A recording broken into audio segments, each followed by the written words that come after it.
লেবাননের সাথে চুক্তির শর্ত মেনে দেশটির দক্ষিণাঞ্চল থেকে সেনা প্রত্যাহার করবে না ইসরায়েল।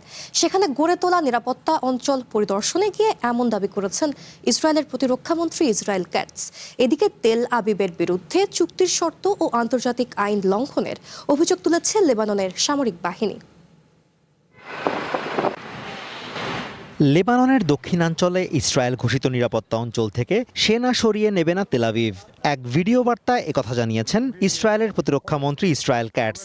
গত ২৬ জুন লেবানন ও ইসরায়েলের মধ্যকার চুক্তি অনুযায়ী ধাপে ধাপে ওই অঞ্চল থেকে সেনা সরিয়ে নেয়ার কথা তেল আবিবের। তবে ক্যাটসের এই বার্তায় নতুন করে পরিস্থিতি ঘোলাটে হওয়ার শঙ্কা তৈরি হয়েছে। প্রধানমন্ত্রী নেতানিয়াহু এবং আমি স্পষ্ট ভাষায় জানিয়ে দিয়েছি, আমরা এই নিরাপত্তা অঞ্চল থেকে পিছু হটছি না। আমি আজ এখানে এই নিরাপত্তা অঞ্চলের কেন্দ্রস্থলে দাঁড়িয়ে রয়েছি।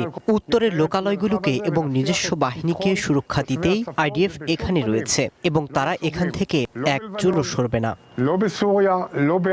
এদিকে ইসরায়েলের বিরুদ্ধে চুক্তির শর্ত ও আন্তর্জাতিক আইনের অব্যাহত লঙ্ঘনের অভিযোগ তুলেছে লেবাননের সামরিক বাহিনী। তাদের অভিযোগ, ইসরায়েলি বাহিনী লেবাননের দক্ষিণাঞ্চলের বাসিন্দাদের নিজেদের বাড়িতে ফিরতে বাধা দিচ্ছে।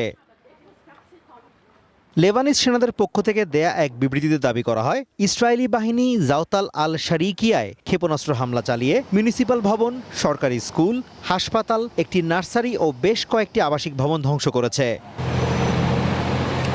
লেবাননের সাধারণ মানুষ ২৬ জুন আমেরিকার মধ্যস্থতায় হওয়া চুক্তির বিষয়ে খুব একটা আশাবাদী হতে পারছে না। অনেকেই মনে করেন, ইসরায়েল অতীতে যেমন লেবাননের বিস্তীর্ণ অঞ্চল দীর্ঘ সময়ের জন্য দখলে নিয়েছিল, এবারও একই কাজ করবে। শেষ পর্যন্ত তারা যতই বলুক না কেন কিংবা যত সময় লাগুক না কেন, তাদের সরে যেতেই হবে। তারা এভাবে দখলদারিত্ব চালিয়ে যেতে পারে না। এর আগেও ইতিহাস রয়েছে, তারা লেবানন দখল করেছিল এবং রাজনৈতিক আলোচনার মাধ্যমেই হোক কিংবা যুদ্ধের মাধ্যমে কোনো না কোনো উপায়ে তাদের শেষ পর্যন্ত পিছু হটতে হয়েছিল। লেবানন ও ইসরায়েলের মধ্যকার শান্তি চুক্তিতে হিজবুল্লাহর কোনো সংশ্লিষ্টতা নেই। ইসরায়েল দখলকৃত অংশ ছেড়ে চলে না যাওয়া পর্যন্ত ইরান সমর্থিত সশস্ত্র গোষ্ঠীটি অস্ত্র সমর্পণের মতো পদক্ষেপ না নেয়ার ঘোষণা দিয়েছে। Azimur Rashid Kanak, one international desk.